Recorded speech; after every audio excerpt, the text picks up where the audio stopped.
On behalf of the Realtors of Greater Vancouver, I'd like to thank you all for joining us today for our dialogue on provincial changes to housing density with Mark Sakai and Jake Fry. I'm Harriet Permit, Government Relations Director for the board, and I'm your moderator this morning. Today's session will feature presentations from Mark and Jake, followed by a question and answer period. If you have a question, you can type it in the Q&A section in the panel at the bottom of your screen. I'll keep track of the questions and ask our presenters to answer them during the session. Please don't use the chat function for your questions because we won't be monitoring it. This is a big topic, and I'm sure many of you have great questions. We'll try to get to as many as we can, but unfortunately, as always, our time is limited. We are recording today's session, so no need to ask. In the coming days, we'll send you a link to the recording, to Jake's video and the slides. So no worries about that. We'd like you to listen, not worrying about whether you're getting those materials afterward. So we'll get started. We're pleased to welcome Mark Sakai and Jake Fry for our discussion. First, let me introduce Mark Sakai. Mark has been the Advocacy Project Manager at BC Real Estate Association since August of 2020. Before that, he spent 7 years as the Director of Government Relations for the Home Builders Association Vancouver, also known as Haven, during which time he also served on GVR's Government Relations Committee as an outside advisor. He was also board director of BCREA prior to becoming an employee, and has a strong background in home building and museum management. Next, I'll introduce Jake Fry. Jake is known as a strong advocate for the introduction of laneway housing in the region. He established Small Works Studios and Laneway Housing, Inc. in 2005. He worked with the City of Vancouver to help develop zoning bylaws based on his experience and interaction with hundreds of potential small home clients. Jake not only wanted to build small, but to build sustainable.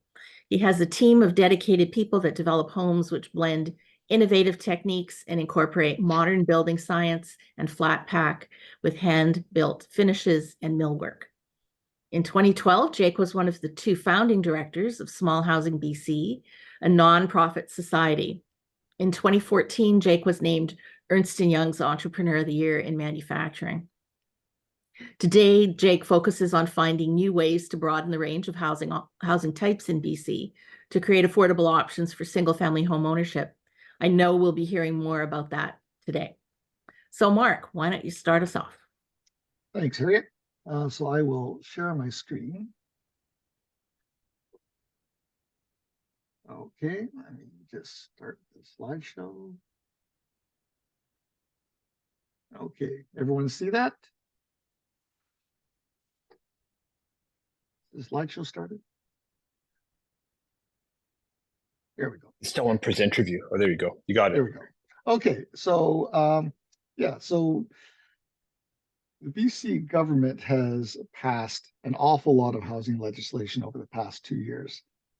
Too much to talk about in the next 90 minutes. So we're going to limit ourselves today to what people have referred to as the Missing Middle Act, or the Gentle Density legislation. It's called Bill 44, the Housing Statutes Amendment Act, and it enables small-scale multi-unit housing, which has the unfortunate acronym SMA. So it was passed on November 30th. It was basically went through the legislature November last year, and its intent is to allow that SMA in residential zones that are generally single-family zone. The government saw some success in other jurisdictions that have tried this type of policy, primarily Auckland, New Zealand, in California, and in Minneapolis, and decided to give it a try in British Columbia. Now, why do this at this time? Both surveys by both CREA and the Canadian Home Builders Association have shown that many Canadians still are seeking single detached homes as their preferred housing type. But, while this might be achievable in a lot of places in the country, like, for example, when I was just searching and doing a little research for this session, I found a rather nice looking 13-year-old 1,466 square foot, 5-bedroom, 3-bath home on a 7,000 square foot lot for $564,649 in Brandon, Manitoba. But as all of you know, this is a lot more difficult to find in British Columbia. Forget about Metro Vancouver. And as all of you know, most of the zoning in BC for single-family homes is exclusive to single-family homes. So if a home burns down or is critically damaged by a landslide or a flood, the only thing you can rebuild on that property in most places is another single-family home. And if you look at a zoning map of virtually every significant sized urban area in BC, you'll see that this type of zoning is the dominant type of residential zoning. In most cases, 2/3 to 3/4 to maybe 80% of the available residential land base is this type of zoning. So, in most places, this type of housing is the most expensive type of housing that you can find. So there's an opportunity, there's a need to build more family-friendly, ground-oriented housing in most of the cities and towns of British Columbia. And so the government saw the opportunity to change that and thus introduced Bill 44. So what does Bill 44 allow? It creates a blanket opportunity to build a secondary suite in all properties across the province. And in most places, you can build up to 4 units. And in areas that are close to frequent transit routes or transit hubs, you can build up to 6 units. And those 4 or 6 units are a minimum. Cities can opt to go higher. And those 4 to 6 units can be comprised of different types of units. They could all be contained within one building and include a secondary suite. There could be accessory dwelling units such as laneways, coach homes, garden suites. They could be duplexes, multiplexes, 3, 4, 5, 6 units. And they could even be some row homes or townhouses. But what it's not a ban on single-family homes. Some people have said, oh my God, it's a ban on singles. It's not. It basically, the legislation broadens the opportunity to build different types of housing on that lot. You can still build a single if you want, but you can also build anything up to 4 units in most properties. So I know that there's a lot of people who are opposed to this type of zoning that says it's a ban, it's a ban. It's not a ban. Of course, just like any legislation, there are exemptions. Small towns, villages of under 5,000 are exempt. If there's no servicing to the site or it's outside an urban containment area, it's also exempt. Hazardous sites, steeply sloped sites where you can't build additional units, they're also exempt, as well as are designated heritage properties, properties that are rural or agriculturally zoned, and large properties over 1 acre. So if you have one of those, or if your client has one of those, this legislation does not apply. So why is this a good idea? Earlier, these types of homes are generally out of reach for most households that are now seeking ground-oriented housing in most cities, and it's out of reach for a lot of people. The theory is that by making this an as-of-right zoning, that eliminates the expensive and time-consuming process of getting a rezoning and having public hearings. And in theory, there should be an accelerated approval process because the Housing Accelerator Fund money that Ottawa has been spending and sending to a lot of municipalities should encourage improved permit processing. We'll probably hear from Jake whether he sees any of that happening. And in general, I think there's uh, it's a good idea to bring in legislation that generates more housing options for more people in more places.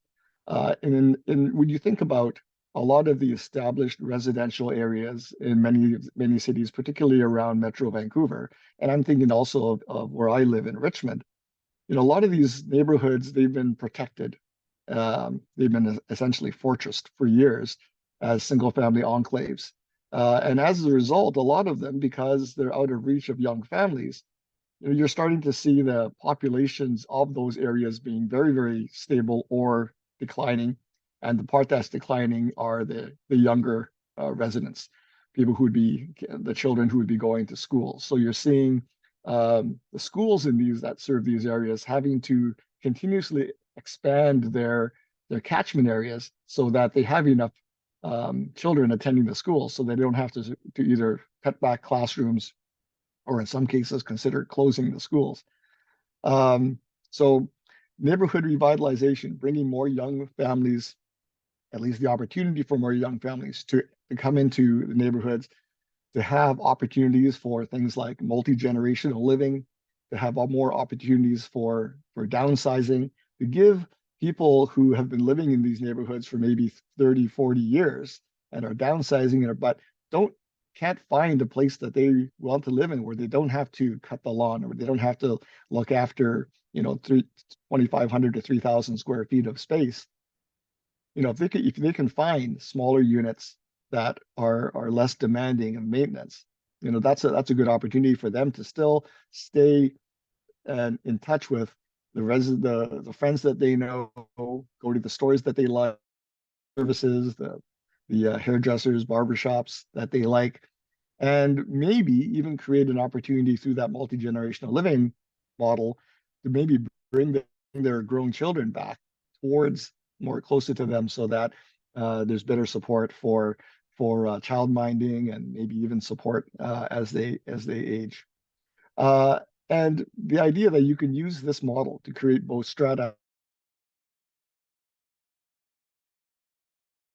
level home market challenges and also the rental market strategies that we're seeing.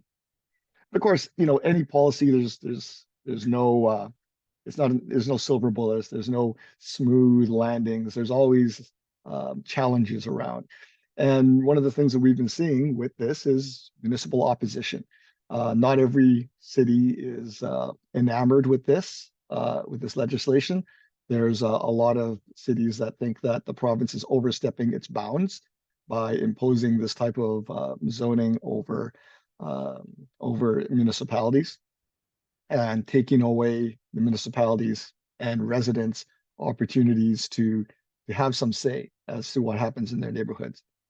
Um, we can talk about whether that's right or not later on. There's also concerns over utilities, the capacity of water and sewage and electrical. BC Hydro is a significant part of this as well, especially as the province is emphasizing electrification of not only home systems, but also electrical charging for vehicles.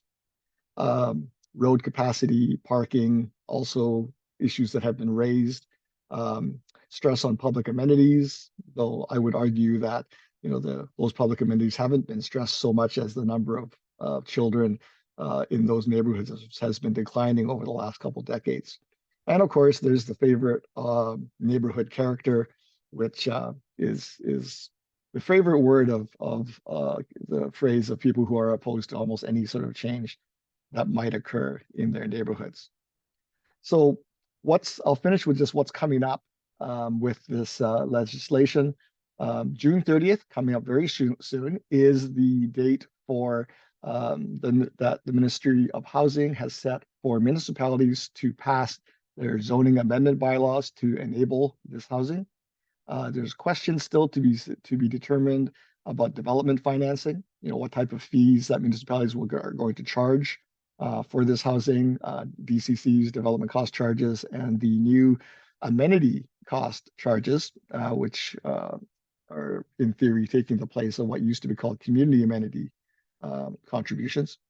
Also coming from the province, and I think the feds are also working on this, is standardized designs for different lot sizes and different multiplex typologies that in theory should make approvals more streamlined. Well, again, we'll see on that.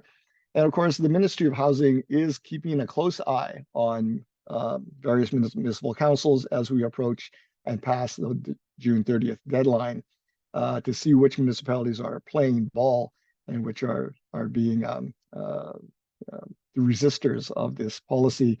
The statute does have sticks that the Ministry of Housing can use. The strongest of which is basically just to go in and just say, no, we are imposing this on you. So as a municipality. So we'll see what happens with that. And with that, I will pass it over to Jake. And I will stop sharing my screen. Oh, you're muted, Thanks, Mark. Harriet. You're muted, Harriet. Pardon me. Thought I'd have figured this out by now. Okay, there's a couple of questions, Mark, that maybe we can do now, which kind of apply to what you just said. And I'll leave a few that have already come in when both of you are available to answer questions. So you just mentioned the June 30th deadline. And there's a question here. It says, are all cities to have the June 30th deadline? I'm in North Delta, and it doesn't seem like the city plan will be finalized by then. Any Well, comment on that? yeah, I mean, there's a lot of things that are going on almost concurrently. A lot of cities are redoing their OCPs, their official community plans. And so obviously this zoning will essentially have to be reflected in the case of OCP, because in most cases their OCPs will basically show large swaths of the city as single family zoning, which only allows certain types of housing. That will all have to be changed. So the city will have to change its OCP. There's a process, sort of a timeline where the cities have to comply with a number of different steps in this whole process. One of them is a housing needs report, which the province requires cities to do, and that's a projection of the types of houses or housing units that a city will need by housing type, stock type, and also locationally. And they'll have to do that every 5 years, update that every 5 years. And they actually now have to, I think it was just announced, they're going to actually have to use a standardized template to prepare the housing needs report. The housing needs report then provides the data that the cities use to complete their OCPs and also do their OCP updates. And from the OCP then comes their zoning bylaws. Now, so these are all connected. And this is one of the big complaints that we've been hearing from municipalities, is that their planning departments simply don't have the capacity to get all this work done in time to meet the province's deadlines. So the one good thing is that particularly this Bill 44 will, because it's allowing this gentle density as of right, there will be no public hearings, no rezonings required. That will actually cut back a lot of time that planners have had to spend preparing staff reports for every individual attempt to rezone and densify. So it's a lot of work now, but it should reduce work in the future. I live across the street from North Delta, and I know in Delta, the community is not happy about the June 30th deadline, and the city's been trying to tell them, I know, that the June 30th deadline isn't the city's choice. The province has imposed it on them. Community doesn't seem to want to hear about it. And it's not just North Delta, it's all of Delta. So I think that's part of the problem as well, that they've got a rambunctious group of people. And I understood they don't like the idea, they don't have much time for input. It's not the city's fault in this case. There's a couple of questions here. Let's see. Some of these questions look more like Jake questions, I think. Well, you can tell me if you think they're Jake questions. Yeah. The city of Vancouver is big on things like trees. I see the new R 1-to-1 allows for trees to be removed to a degree. How will the new policy mix with the current city rules? Do we know anything about that? That's a Jake question. But okay. That's a Jake question. That's a Jake. Do you want to answer it, Jake? Why don't we talk and then can we bring that question back up Yes. if it's not too Absolutely. burning, no pun intended. Yeah, absolutely. There's a few other things talking about parking. You want to talk about parking, Mark? How is parking to be handled? Yeah, why don't we deal with some of these after Jake's presentation? Okay, we'll do Yeah. that. Cheryl, are you good to get Jake's slides up? That way we can determine I once the am. question comes up, who's best Okay. to respond. Just gonna Sounds good, start now. Cheryl. Let's put Jake's slides up and continue. Thanks, Cheryl. Thanks everybody. I appreciate the invitation, and I think what I wanted to do on this is a little bit like Mark. There's a little bit of overlap, and maybe Cheryl. I don't know if everyone else has seen this, but it doesn't seem to be in the presentation view. There we go. So I'm going to talk a little bit reverse this discussion. I'm going to talk from the inside out. I'm going to talk basically from the perspective of a practitioner, and I had, yeah, maybe we could go back to that about me slide for a sec there, Cheryl, and we could, yeah. And so I'm coming to this as a practitioner. So I started the Laneway House program and really started initiating that about 4 years before it became enacted in Vancouver. I think like many people that Mark had identified, had moved back with my wife from the East Coast to be here with her family, and was really taken aback at just the level of lack of affordability and the fact that there really wasn't an opportunity for a lot of younger people, even somebody like ourselves who are fairly well established, in our 30s, to really start to afford housing. And after acclimatizing myself to the city and starting to set up a construction business, I realized that there was this great opportunity that already existed when we looked at how properties had been dealt with around heritage preservation and some of the zones that allowed for multiple units. And it really seemed like this was an obvious solution, and one that really wasn't going to meet with a lot of pushback collectively. And maybe we could advance the slides, please.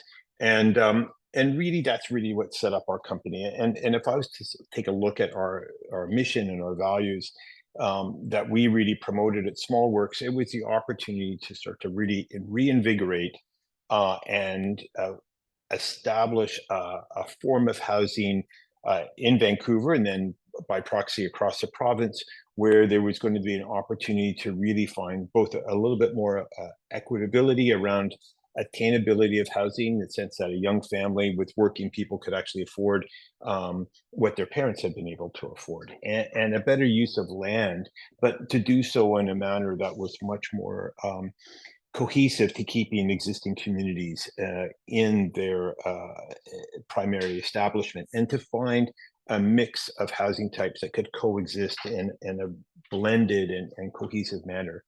Maybe we can move ahead to the next slide. So our initial work really started looking at where we could do heritage projects. This is a picture of a workshop we had done for a co-ownership project where there was a number of artists living together, and we built them a collective workspace. But this quickly developed, and if we advance the slide, and we had promoted the idea of laneway housing, and if we were to look back, the slide on the left-hand side of the frame, that's the first kind of official lane house built in Vancouver. It was built, and we were contacted by City of Vancouver a couple of months before the Olympics and asked us if we could build something, and we had already established a partially prefabricated plant to address the forthcoming cohort and backlog we had in orders for laneway housing, and so we erected this. And I think it's a really nice juxtaposition. I like using this image a lot because it really speaks to what we're trying to do. We're not trying to surpass other forms of housing. It's really the opportunity with the laneway housing program, which is really the seeds of this multiplex program, was to how can we start to insert alternative forms of housing into communities? How can we have not this kind of monolith of single family homes that are only single family homes in vast parts of the city, and then this incredibly intensive multi-unit small apartment form of housing. We were missing this these blended forms. The images on the right is a home we recently done, and it's been a very successful program. So here we are, roughly 12 years after the initiation of the program. What's really interesting, we're sitting, at roughly almost 7,000 layman homes that have been built. Our company alone has built over 500 of these. And it's become a very established housing form in the city, and this multiplex that we'll discuss is really moving that forward and looking at what are the wins and what are the successes of this program and how can we enhance that. And I think it's really interesting if we reflect on that we're sitting right now with a roughly 10% of our housing stock, or the lots that can house single family homes now have a laneway home. And I would argue that it's been a compliment to the city, and it's just been a really quite an asset to what we can offer. I mean, we're so housing challenged, but to have these forms of housing blended in, and it's interesting for us, and we'll talk about it in great detail. But for us, we found that mostly this has been able just to primarily address just the immediate needs of the current homeowners. If we could advance the slide. So to look reflectively, it's pretty interesting what's happened.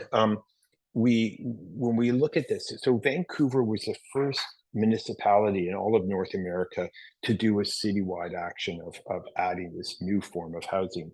And that, as I said, goes back roughly now 13 years ago on the calendar that this happened. And it's really opened up a very interesting progress, because what we found is that a couple of things that have happened. One, it became really, even when we started a company, we immediately started getting calls from all over, well through the States.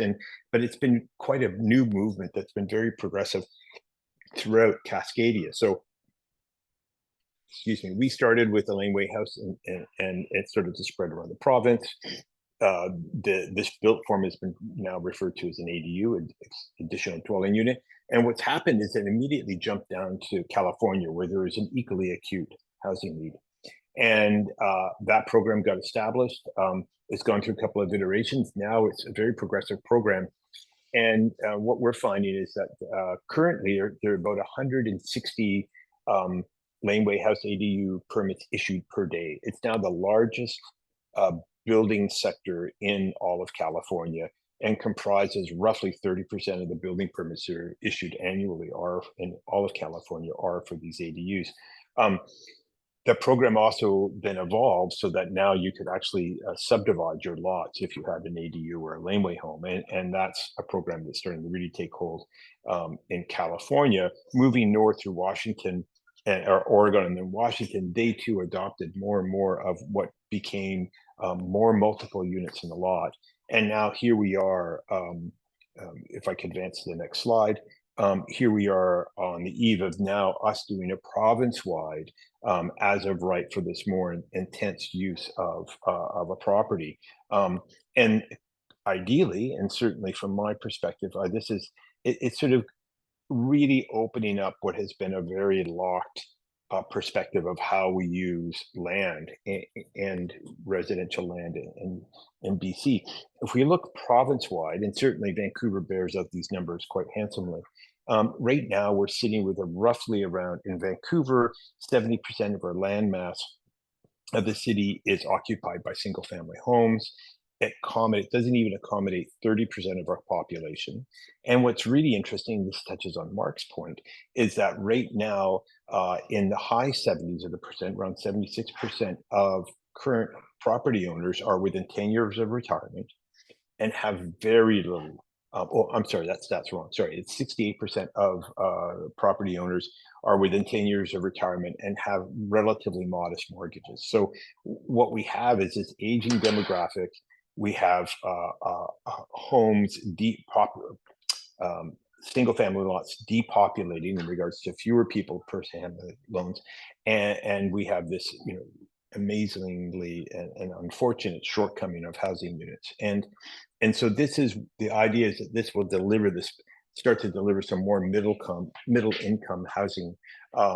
and this will accommodate and start to use in a single lot basis, start to fill the missing gaps that we have in, say, townhouse and multi-unit, and do so in a built form that's ground orientated.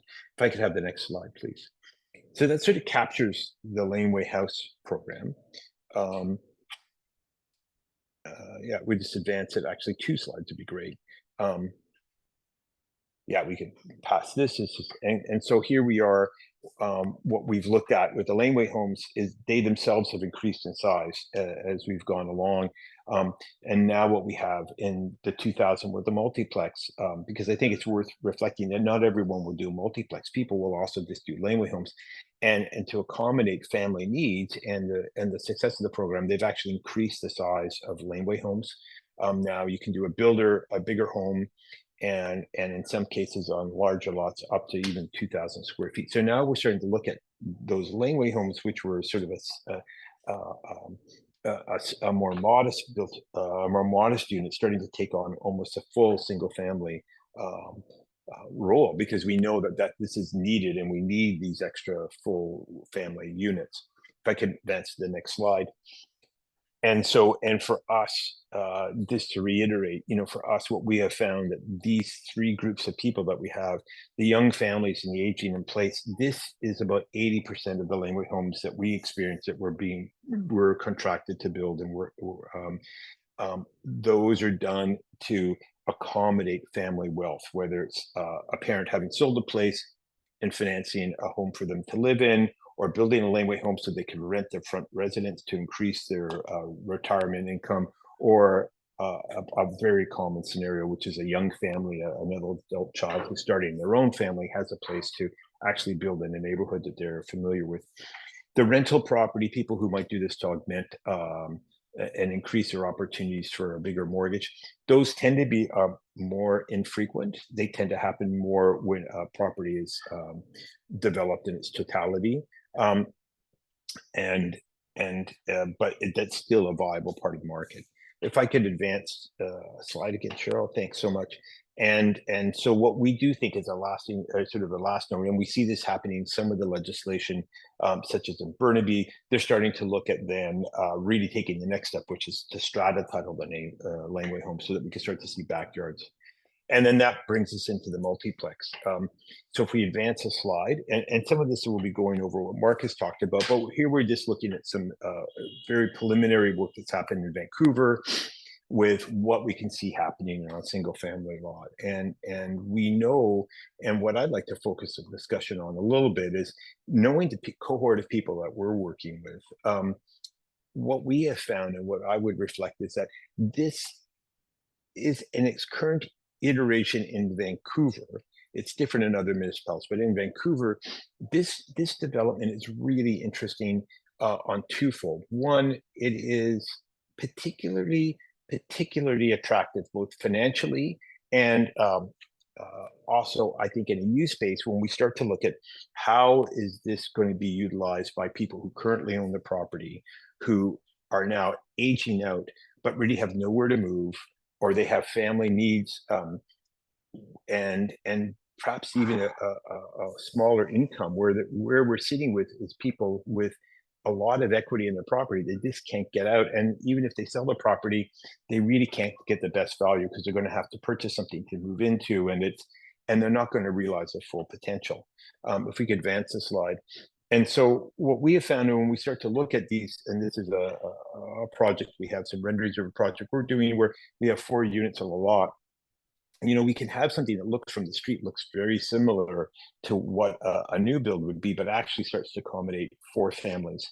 And if I could advance the slide again. But what's interesting when we look at these case studies, and advance it again, please, is that really what we have is the opportunity to really do 2 things. One, this is a great vehicle for, as I said, for someone to increase wealth, get equity off the property if they sell these units.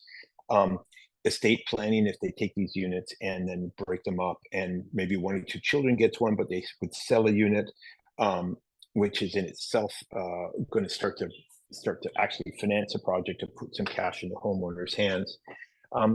Another scenario, which is really interesting, and there's we can share this pro forma with you with a presentation. When we start to look at what happens, should somebody actually want to do these as a rental unit, if we advance this slide, please. What we see is that we start to actually gain some really significant family wealth. And although we're looking at a fairly expensive, for a homeowner with limited means, construction project around $2.5 million to, in this case, I think this one's modeled out a sixplex, if I'm not mistaken. Yeah, or a fourplex actually. We start to really look at a really interesting scenario where it's working with CMHC and where we help facilitate as a co-venture on these projects, when we start to see an actual really significant return to the homeowner, even from year one. And if they maintain and own this property, live in one unit and rent the rest, they actually have a really great cash flow over a period of time. And so I think this is really applicable for this audience to end conversation, because if we could advance the next slide. I think what I'm quite fascinated in speaking to your group is that, there's two things that are happening. One is that you may very well be reaching out to people and contacting homeowners who are maybe interested in selling, interested in what they might be able to do with their properties. And I think what we start to look at is there's an opportunity for someone to build a rental project like this and sell it and realize a fair amount of money.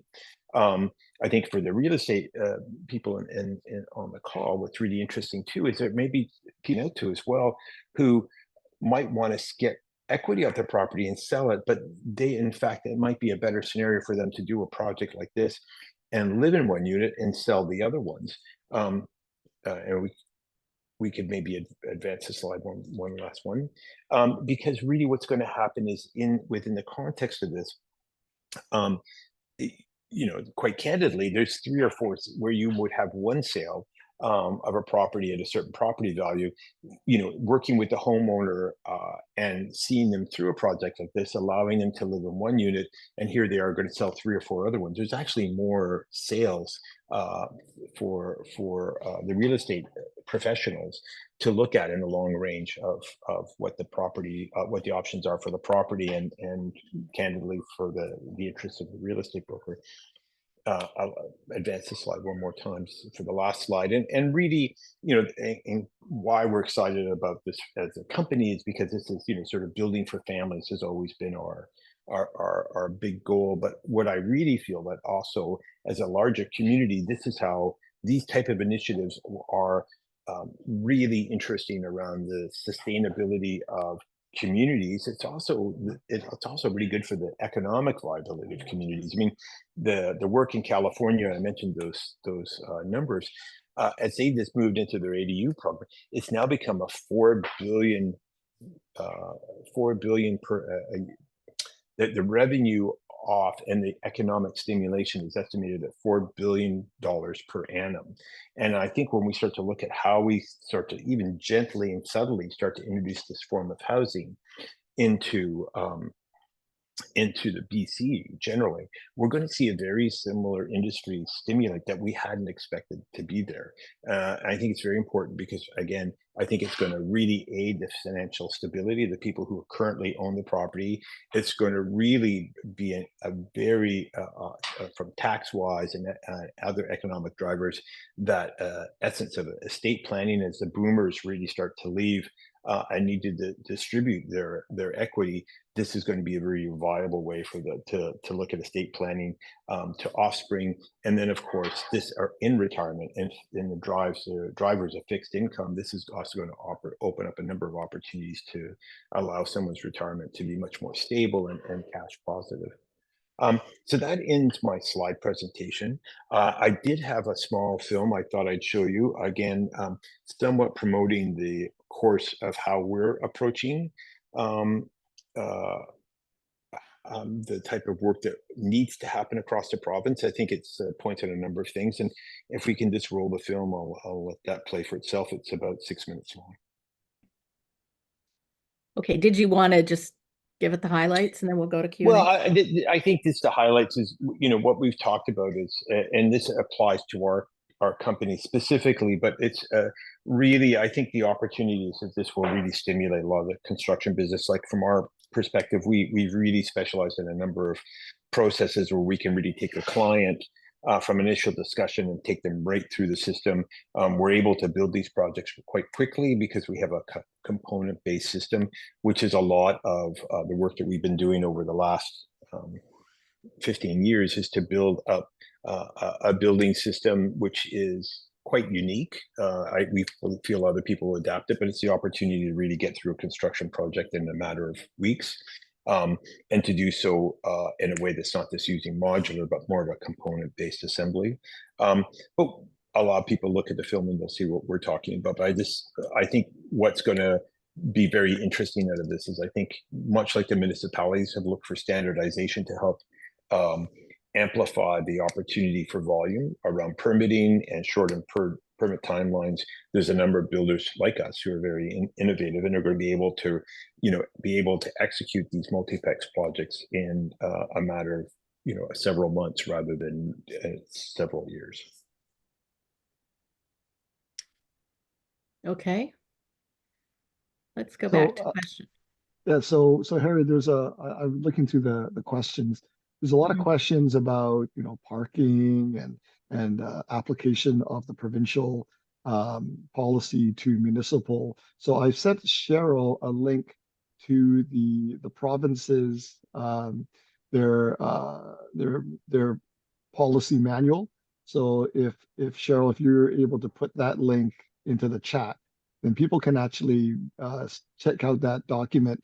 It's pretty extensive, and it does talk about a lot of those questions about lot size, parking, the way that municipalities can and should implement the policy into their own bylaws. So if Cheryl can put that into the chat, people can read through it. It's a fairly long read, but it's also nicely sectioned off into the various areas where a lot of the questions came from. Just a second to interrupt there, Mark. I'll send it out in the post-event email because I've disabled the chat. Sure, that's fine. Okay, thank you. Okay. Yeah, there are a lot of questions, certainly a number of questions about whether people can get slides. They like the PDF, the pro forma information in Jake's presentation. All of that will be included in the email that Cheryl sends out. So you'll get the recording, which will give you all this detail, and you'll get the slides themselves and Jake's video, and you'll also get the provincial manual that Mark's talking about. So no worries, you'll have all of it. One of our folks here is talking about statistics for Jake. About 68% of the homeowners in Vancouver are 10 years away from their retirement. What's the source of that information and any other statistics that you cite? Sure. Most people I would direct to Andy Yan, who's been from SFU and the city group there. That's where we're getting our numbers from. And he's got some it's also published. I'm trying to think of the publications. That's the source that I got it from. So that data is documented through that source. So. Okay. There's a question, Harriet, about land value speculation. Yes. And it's an important question. And, we won't really know the answer to that until we see all the zones come in. But and I know Jake has a thought on this too, but my thought is that, when you create artificial scarcity, like for example, if a city was to say, okay, we're going to create this zoning, well, we're only going to create it in say the Champlain Heights area, and that's the only place where you can build it. Then anyone who wants to build this will be forced to purchase land in the Champlain Heights area, and it will cause a land rush in Champlain Heights, and you'll see land values spike. But by making this not just one neighborhood, not just one city, not just one region like Metro Vancouver, but province-wide, you're essentially creating an unlimited supply of opportunities to build this type of housing. So by creating essentially an unlimited supply, you're saying there's no direct advantage to somebody buying one piece of property over another, aside from, say, one property might be closer to certain amenities than others. But that's always been the case with the land market, with the property market, that properties that are closer to amenities have higher values than ones that are further. So to that extent, I don't see that this, obviously by building higher, more units, it's going to generate more revenue, and that will generate more value in the land. But the simple zoning itself and not creating a scarcity, and by creating lots of supply of these opportunities, should not by itself result in a spike in land values and create tremendous speculation. Would you agree on that, Jake? Yeah, I think that's a really valid point. I think the other part of that, Mark, which is really well, and I will confirm, the same held true, and panned out in two examples. One, and again, using Vancouver as an example, when they rezoned Norquay to allow more of these kind of intensification of use of lots of what they RT10, and the Norquay plan, that land went up, and it went up, unfortunately, to a point where those projects didn't pencil out anymore.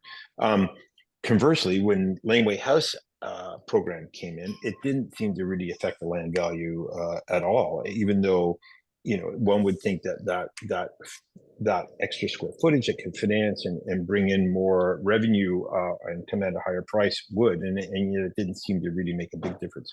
The other point that dovetails with that I'm really interested in is that when we start to look at these projects, and again, using the Vancouver with its heightened density moving from 0.86 to 1 and going up to these 4 and 5 units, it doesn't really work as a speculative endeavor. If you were to go out and acquire a piece of land and even get it for a really good price, say you could get it for $400 a square foot, which most land won't sell for, it doesn't really work. I mean, it's profitable-ish, percentage-wise, but not dollar-wise. But on the other hand, if you're dealing with a homeowner who maybe bought that property at $100 a square foot or even lower, if they'd been there for, say, 30 years, all of a sudden they start to get the gain of that land value, and that's when that property and this idea becomes much more viable. If you're approaching somebody who bought a piece of land for a couple hundred or $300,000, and now you're putting that land value into the vending price that they're going to get for the strata titled units, then all of a sudden they can start to get their construction costs covered by just the sale of a couple of homes and might keep one for themselves and a child. So that's where we really see the sweet spot of these programs is they're somewhat, for the time being, self-regulating around the land speculation, because there's just not enough money after the construction to make money on the land to make it a worthwhile venture. Okay, before we go further, we had a question early on. What's the difference between a coach house and a laneway house? We do cover a lot of territory, and the terminology is different to different communities that we may cover. So, Jake, do you want to just make a brief comment about that?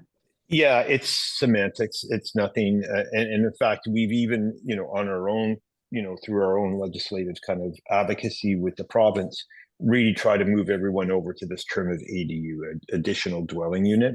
But yeah, a coach house, laneway homes, cottage, backyard cottage or garden cottage, they're really all referring to a standalone secondary building on the property. Yeah, that would be different than a suite above the garage, for instance. Yeah, but not to get too complicated, but even in California, they've elected to call everything an ADU. So a secondary basement suite's called an ADU there. So but basically it's all the same. It's all the same. It's just that whatever terminology seems to be caused a lower threshold of pain with the community. Used to call them granny flats, but that's probably not politically correct anymore. Okay, we had a couple of interesting questions. Oh, I just lost it. There we go. Okay, so here's a political question. I'll answer it if maybe that's the best thing. How is it that some municipalities are able to turn down the new zoning, like West Van and North Van, probably Langley, when it sounds like the province made it mandatory? So far as I know, the province has said recently that if the municipality won't do it, then the province will legislate it. Yeah, I think I Yeah. believe that's the answer to that question. Is that right, Mark? yeah, I think that's what the last thing I think the last thing I said in my presentation was the province Yeah. has a stick, and the stick was created in in this legislation. It's in the statute, and I think that's what I was saying, that the province is watching. They're watching closely. Yeah. Which municipalities are going to play ball, and which municipalities are going to just hold up the hand and say no. And the ones that say no, they're going to see the stick. The province has the tools, and as Harry can tell you over the next, she can give you an hour lecture on the fact that municipalities are children of legislation that from the province, and there's multiple acts of provincial statutes that control what municipalities can and can't do, and the province is fully in its rights to go ahead and say no. You know what, you're going to do this. I can't think of the last time the province actually had to do that. But I mean, honestly, if it gets bad enough in a municipality, we've got a few, not in our region, but in other places in this province, the province can actually pull the entire right of the municipality to elect its own council.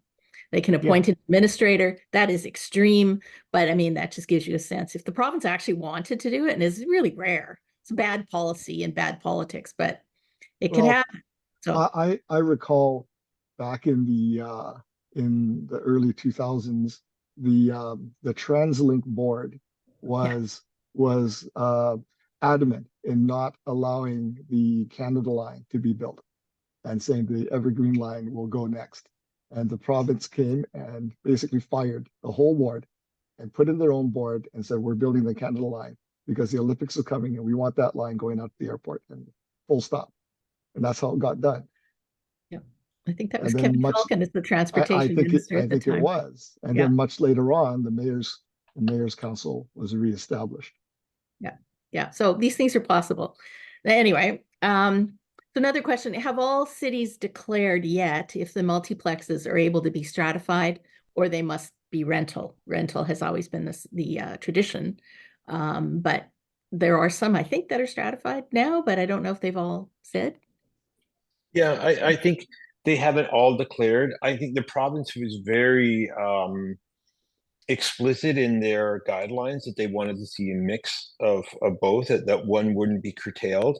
I think there's a concern that it could be a bit of a poison pill, if you were to, and by that meaning that there's certain communities where you look at land value, construction costs, insisting that they only be rental would effectively curtail the viability of these. So and I think that what we've seen is, at this point, it seems to be leaning towards strata titling is it's not insisted, and but it is something that's an option.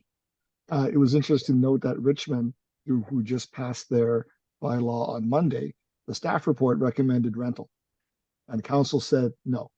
They amended the staff report recommendation, and they allowed strata. Yeah, rental was one issue for the additional units if you were building a laneway house or something. But even then, even Vancouver has a caveat that you can build an ADU, a laneway house that is stratified in Vancouver under certain conditions. And Vancouver's the toughest one. But to make multifamily homes required to be rental, that would be very odd. And financing of those things is prohibitive if that's the case. If you had to own the entire thing, that would be Yeah. interesting. And it is interesting. I think the other thing will be quite, I think we'll see in the next couple of months is we're going to see a couple of new financial tools come out from the banks, probably maybe even the credit unions as well, because we are sitting at a construction level for a homeowner where it's a little too hefty for a homeowner to do a conventional construction mortgage. It's way too small for a commercial. So we're going to, I think, there's been every indication we've been from our advocacy work that we're going to start to see some new financial products, which will be great because I think they'll be very much taking those challenges and mitigating that, because again, the banks are looking at the opportunities they have for that level of capitalization, that level of not only holding all those mortgages, but then also, the equity that's being brought to the homeowner as an investment initiative. Okay, so in real life, there's a question here. I've heard that with the new zoning, you need to have updated sewer, water, electrical, which could make it too expensive for the small scale density to make sense. Comment on that? Well, I mean, the short answer is yes and no. I think the issue is you have to update your water and sewer for new construction, and the requirements of the water coming onto the property and your water, the gray water leaving the property, that's not really going to change. It's not like we're moving some massively larger pipe. And the biggest challenge, and there seems to be some movement on this, will this be whether we need to have a PMT, a small transformer on the property, or if that's something that can be allocated on municipal land, say at the end of the laneway. So that is ongoing. There's certainly been movement on the part of Hydro and BC Hydro to start to examine that. But the short answer is right now, if someone wanted to proceed, you'd go through a feasibility, you'd see what the costs are, but generally they're not going to kill a project. It's not that number. It'd be nice to see that number and that space not being utilized, especially around the hydro transformer. But it's not a de facto that that's going to curtail the projects. Yeah, and I think and certainly not for the water. Yeah, well, it's interesting that I think last year UBCM, I was talking to a planner from the city of Victoria, and Victoria was one of the first of the major cities to implement what they call their missing middle housing policy. So I asked them, well, everyone's talking about infrastructure, and what did you guys do in terms of planning your infrastructure before you brought this policy in? And he frankly just said, look, we don't expect this policy to see entire neighborhoods basically just mowed down and 20 multiplexes built in the next 2 years. We expected the take up of this policy is going to be so gradual and be so scattered in different areas of the city that you're not going to see tremendous amount of pressure in one neighborhood with the volume of redevelopment. So it's engineering knows about it. They know what to expect, and they're going to be monitoring the capacity of it in various areas, and then we'll make the decisions then. But to say that it's not like you're taking an area that has, and you're consolidating 8 lots and building a 20-story tower in that spot and adding 300 units. That's not what's happening here, right? And this, in both in terms of its volume and its speed, you're going to see. I mean, it's like laneways. I mean, Jake, I don't think you've probably never seen a block that's every single house has developed a laneway house within a 5-year span, right? And if you look at the sort of scattered diagram of laneway developments in Vancouver, it's everywhere. It's in virtually every neighborhood. Virtually. And I would say even the most prolific, and using the laneway house as an example, you might have a street and you go, there's lots here, but out of 20 homes, you might have 5 to 6. That's probably as dense as we've seen it. And I think we're like 10 years out before we'd see that many multiplexes on a city block. Okay. So we've got a couple of interesting questions here. So related to this, will all cities that have a width of at least 66-foot lots be allowed to subdivide in this way? I think the policy manual has quite a bit about lot width and lot size. So there's every city has different size lots: 33s, 40s, 50s, 45s, 50s, 66s. So I think there's and I think what's going to happen as well is you're going to see the standardized plan designs, come out with different size um, templates for different size, different lot widths and different lot sizes. I think Jake probably knows more about what you can do with a 66 versus a subdivided 233s, but so. Yeah, the 66s and on those wider lots are really interesting. And again, now this won't apply to everywhere, but again, using Vancouver, what you can start to get is a configuration where you might get 3 duplexes,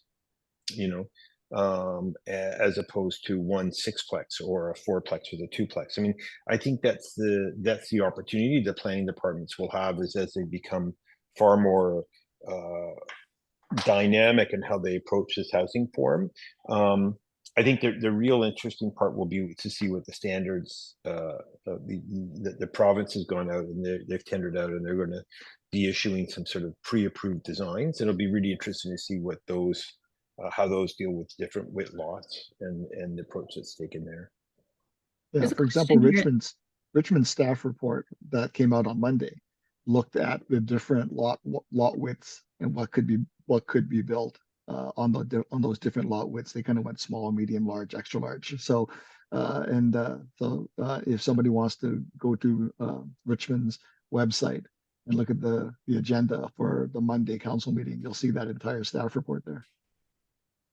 Is there a minimum lot size that's specified for any of this to take place? Well, I think once you start getting below 25 feet, you're going to be hard pressed to kind of meet the standards around setbacks and so forth. I suspect primarily what you'll see is 3 triplexes up into sort of that 30-foot, 33-foot lot. I think that probably makes the most sense if we're looking at strata title units, because again, you need to balance out what these things are going to vend for and what people's, what their expectations are. But I think it's going to take a couple of years to really have the program settle and see what is attractive to people. I mean, the market's going to demand what happens, right? We thought laneway homes would be cute little 300 square foot rental cottages, and here they are at 1,200 square foot small single family homes that could potentially be strata titled. It's a huge difference from where we started with where it started. A lot of people grew up in 1,200 square foot bungalows and they were the main house. There was no back B2. Yeah. And so They weren't in the back lane either. And the province has given each municipality a certain amount of leeway to look at the lot width, side yards, front yards, rear yards, and so each city is encouraged to implement the overall goals of the legislation in a way that is suitable to their communities. So I would strongly recommend people living in different areas and specializing in the real estate markets of particular areas to very carefully watch their council's meetings over the next 2 weeks, or even go back a couple of weeks and see what the staff report has recommended to council for zoning bylaw amendments, and look at what the minutes of those meetings and to see what the dialogue has been. In fact, most city halls record their council meetings, so you can actually see which council member is talking about what, who's in favor, who's opposed, who has concerns, and how staff has responded to those questions about those staff reports and bylaw amendments. Then you'll get a really good idea of what's going to be allowed in that particular municipality. They don't have much time to get them passed too, so they can't make too many amendments. Yeah, They won't get done in time and then get cited by the province for non-compliance. That would be bad. So I have an interesting question here that sort of talks about how all of this works into the existing fabric of the planning in a community. Okay, what's gone on for years and what's still in place. Is there if there is already a building design guide associated with a vacant lot zoned as single family, does the change to a new zone, like a sixplex, mean that the building guide is no longer applicable? No, it's, you know, as Mark indicated, it's, no one's saying you can't do single family homes. We just have more options of what can happen on single family lots. And I think that's fundamentally what's there. No one's taking anything away. We're adding options. Yeah, I think the interesting question though is I remember years ago when we were actually building houses, you know, certain areas had design guidelines, and you had to basically submit your plans to this architectural firm, and they would either approve or, you know, make suggestions for recommendations to the exterior design, so that it fits that neighborhood's or that planned community's design guidelines. So it'll be interesting to see whether those are still valid, still have power. So if you go and redevelop, because some of those are quite old now, and you know those neighborhoods might be fully built out, but you might start to see redevelopment if there's you know, people are seeking to rebuild multiplexes. Okay. Here's a Vancouver question. Jake mentioned RT zones. What about RM and RT zone properties in Vancouver? Will they be allowed more FSR on a single lot? Can't answer that. I can't think that they won't try and harmonize at one point. I mean, the whole thing of the RT and RM were to, well, especially the RT, was to create more options for multiple units. But I don't know where it sits in the radar time-wise. And it's an interesting transition time at the city. I mean, they very purposely, I think, even made their multiplex fairly restricted. So the incoming projects, they wouldn't get a deluge of them. They've been somewhat cautious. So I fully anticipate we'll see a couple of revisions over the next couple of years that are both harmonizing all what we would driving around a car, I think, was single family homes. And but right now, I think the bigger moment have been some of the RT8 and Shaughnessy seems to have sort of fallen under the target of getting some re-examining before the RT and the RT. I did have a question about Shaughnessy here. The question is, does this all apply to Shaughnessy? They've had their public meeting, and as far as I know, they haven't voted on it yet. I suspect they are going to incorporate the opportunity in Shaughnessy to, you know, promote heritage preservation, but also look at multiple units on these properties coexisting.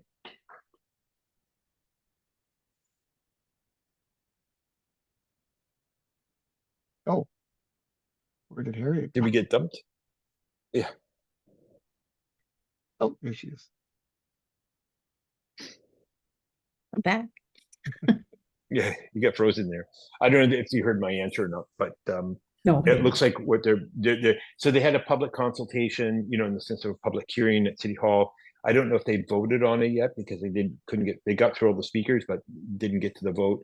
But I think what we're looking at is in the Shaughnessy a program which will both look to preserve heritage, the heritage dynamic of Shaughnessy and buildings, but at the same time also facilitate the option of multiple units, either as additional buildings or within the structures.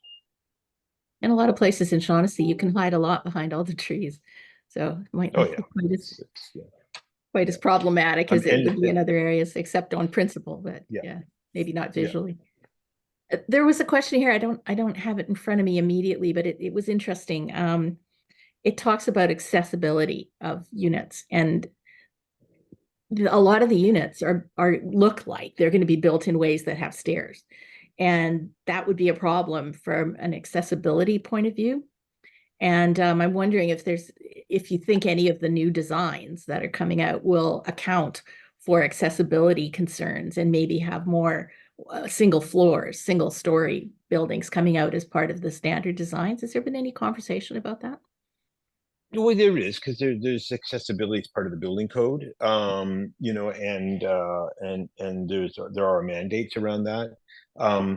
You know, there definitely, I mean, you will have to have stairs, and in some cases there'll be small elevators, but we are dealing with, you know, there will be units that would be accessible and other ones that will have less accessibility but have to meet the minimum requirements of that, that are found in the code. Yeah, and Especially- I saw it kind of interesting, Jake, one of the mock-ups that you had uh, for um, uh, for the multiplex. There was a unit on the ground floor, and then there were two front back. There was a front back duplex above it, and then there was a Yeah. laneway home. You know, if you build, you know, something like that in Richmond where you can't build a basement, you know, that bottom unit is at grade and is fully accessible, so they won't have any stairs in it. You know, in Vancouver, if you build even a partial basement, then that ground floor unit base is probably has some stairs going down. But you know, if there's also these sort of parallel things going on city-wise in terms of embedded carbon. So if you try to reduce the size of the basement, then you reduce the amount of concrete and reduce the carbon in it. Well, and also this in Vancouver, the bylaw is written so the buildings, you don't lose any square footage if you build at grade. So you don't have to go to a basement. And in some respects, there's an incentive to do an at grade at the main floor. An interesting question here about disclosure statements. For 5-unit apartment, we need to issue a disclosure statement. Will this be the same if one has to build 5 or 6 units for residential units? Is this going to become a development site under REDMA? Basically, that's the question. I'm going to hand that to Mark. I'm gonna hand that to Harriet, actually. The legislation hasn't changed. Yeah. REDMA is still there. It still says anything under 5 doesn't need a disclosure statement, but 5 and up does. Yeah, They haven't and I think- changed that. So And I think we mentioned that to the province. yes, we did. So Yeah. Then they went, oh, that's interesting. Yeah. We did say the same thing to the city of Vancouver long before all of this with the province started. And Yeah. the former mayor said, oh, really? Oh, we didn't know that. I'm going, oh my God. Okay. Yeah, this is fun. So there's a question here about the relationship between the transit-oriented development legislation and this legislation. Does the transit-oriented legislation trump this in those neighborhoods where it applies? It does, doesn't it? I believe it does. I think TOAs they've drawn those circles around transit stations and transit nodes, and within those areas, there's a certain density height requirement, and obviously those are going to require a lot of consolidations and a lot of assemblies in order to build, you know, whatever 8, 10, 12 stories. So I think the two policies are separate, and I would guess that, you know, when you're looking at the 6-unit multiplex, you're looking at transit corridors rather than transit nodes. So that's my interpretation of that. Although, Yeah, I would agree. That's the same. Yeah. Question here about financing, and we heard this from some of our mortgage broker friends as well. How should the owners of lots or houses now come up with $2.5 million for construction? Any financial assistance available? Do any of the federal financial plans affect this? There's no financial, you know, assistance per se. I mean, there's some interesting products that CMHC will do if someone was doing it as a rental, you know, Okay. And that would require ownership, you know, at least certainly post occupancy of the building to stay in ownership for 10 years. But as I mentioned, I think we'll see the banks will have new lending products catered to this type of development shortly. I would think within the year, before the year's out. and then there's, you know, and I don't know if it'll be like firms like us will entertain doing these as joint ventures depending on the project. And so we would be a partner in a project like this. And I think you'll start to see more and more small builders looking at that, because it's an interesting development opportunity. If you're partnering with a current property owner and you're a builder and you don't have to pay for the land, but you have the resources to cover the project. You know, I think those are opportunities that will, you know, the market will start to, the industry will start to adapt to that as another market. And I also think that, you know, we tend to think of this as a BC policy, but we're starting to see cities across the country adopt this, and this approach being pushed pretty hard by the federal Minister of Housing, Sean Fraser, to the extent that, you know, cities in other provinces that have overturned or not passed this type of multiplex policies or bylaws have been threatened by the minister to have their housing accelerator funds yanked or curtailed. So I think there's a strong link between those housing accelerator fund awards and multiplex zoning in those cities. Speaking of the federal government, capital gains tax changes. So there's a question here, and I have the same question. Have you heard of any issues where some of the projects that people are trying to put together, the land assemblies, are having difficulty putting those together because people are reluctant to sell their properties, you know, the mom and pop stuff, not big developers, to do land assembly because they're going to have to pay this increased capital gains tax? I've heard that from various places in the country now, but have we heard any of that here? Reluctant investors? Maybe Yeah.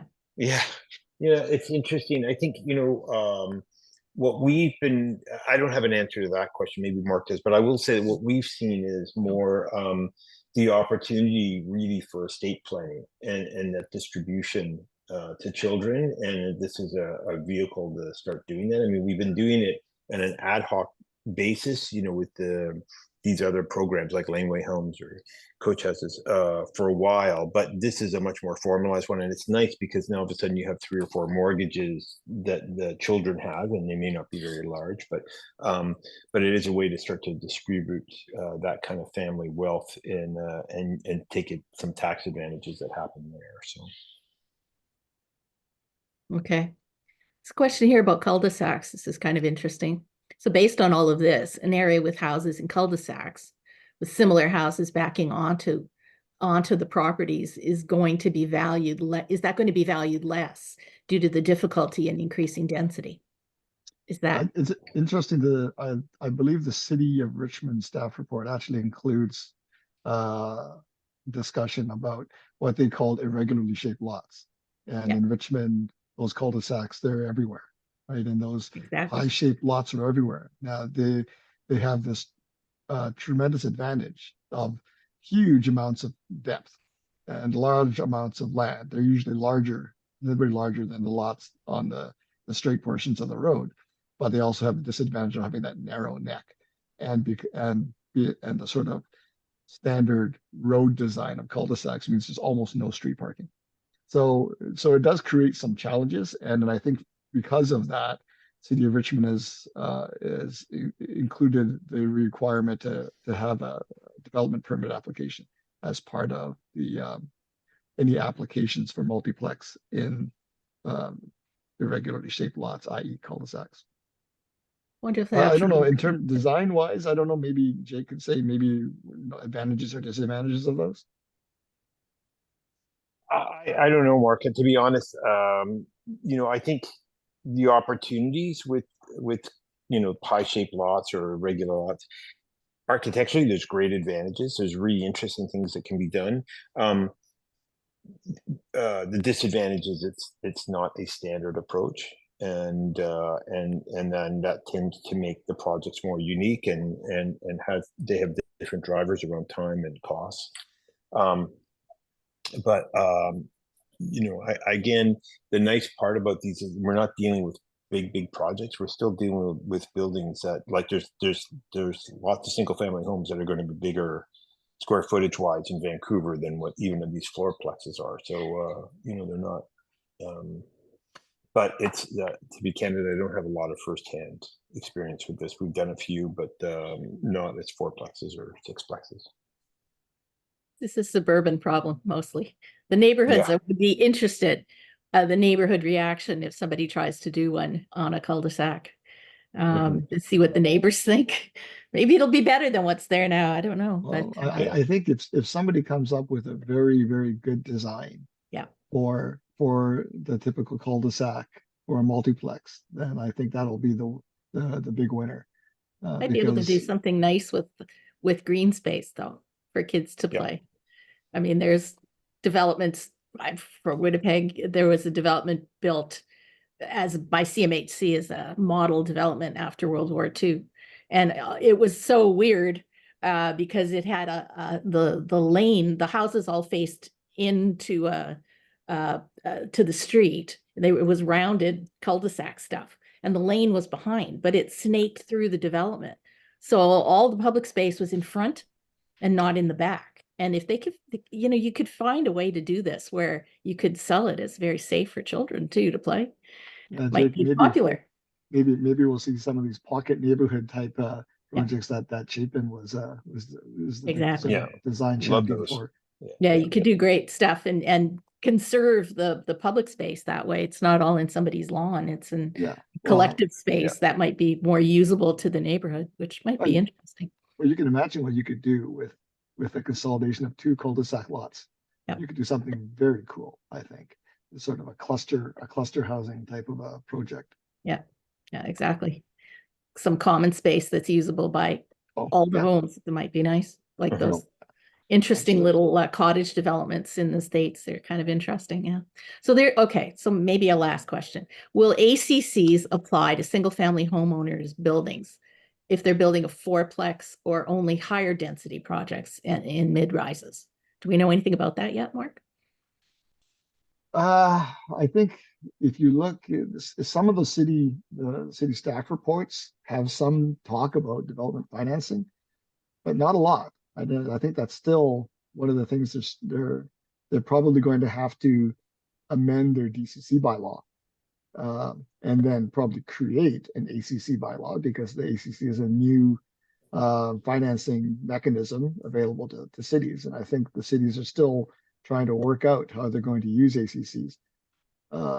So I don't have an answer yet, but I think, you know, as I recommended before, you should keep a close eye on council proceedings over the next little while to see how they're going to work this through. And that's one of the things that, as Jake mentioned earlier, is this a poison pill that they're going to basically say, oh, here's a very high hurdle that you're going to have to jump over if you're going to want to build these.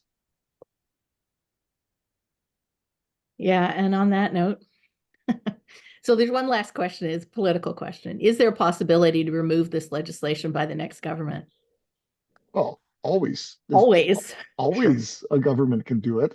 Yeah. You know, it's you know, and I've said this many times, is that, you know, if people are expecting this one piece of legislation to be the silver bullet that's going to solve the housing affordability crisis in the province, well, they're dead wrong, right? Because we have to do almost everything that's been thrown up in the air as a potential solution, you know, whether it's non-market housing, co-ops, more purpose-built rental, purpose-built market rental, more strata apartments.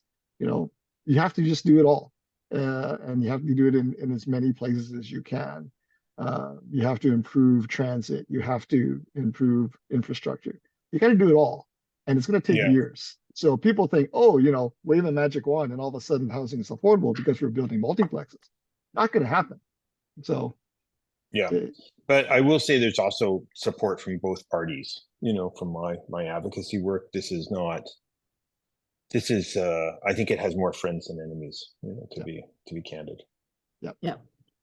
And it's going to take years for this to settle out, how it's actually applied on the ground. how the different pieces of legislation coexists, this is going to take a long time. And every community is different. I mean, regardless, the province would like to standardize more. Municipalities are still going to do what they have to do. And it works because you've got to live with this in your community, and the municipalities have a political imperative to figure that out. And it's not, the province can say they want things done, and it'll get done.